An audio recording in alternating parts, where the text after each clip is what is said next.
There's a simple answer as to why this show worked, and that is good freaking writing. I did mention characterization in my mid-season review, but now having watched the entirety of season 1, I can say with certainty that this is a neat narrative, character and everything. We're already in essay mode, let's get into it. I'm Fate and you're watching Tiny Wave TV. When I say the narrative is neat, what I mean by that is different elements of it like plot, character, setting, etc. work well together. There's a harmony between them, and that's why the narrative flows smoothly. If you've seen my Yoshinoko reviews, you know I love me a smooth flow. So the last time we talked about this, we were at the threshold of a new arc. The show had just concluded the Saimori House of the Crappy Family arc and was transitioning us into the deranged emperor and the evil cousin arc. I loved how these two arcs were structured. Each was given enough time to develop, and plot-wise, every step took us to where we needed to be without feeling rushed or dragged. Also, the transition between the arcs was smooth. I think a reason for that was that the key characters of the previous arc didn't just disappear in the new one. We learned what happened to Kaya and Koji and the rest of them before getting introduced to new characters. Now, speaking of characters, I can say something similar about them. Each was where they needed to be and served their purpose. That is mostly about the supporting characters. MCs always come first, so let's talk about our lovebirds. Because of the developments in the first half of the season, I was already sold on Mio. She took a huge step toward healing by no longer taking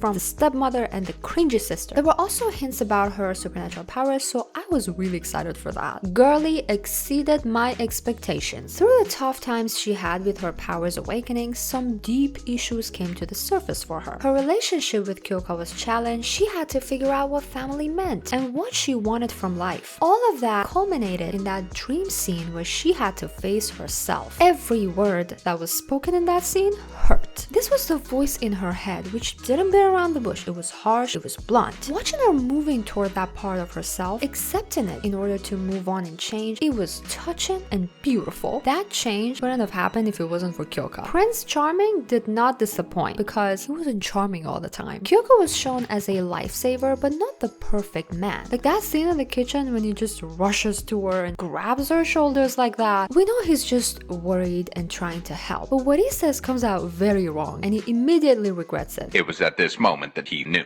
he f***ed up. He also lost to Kagebunshin no Jutsu.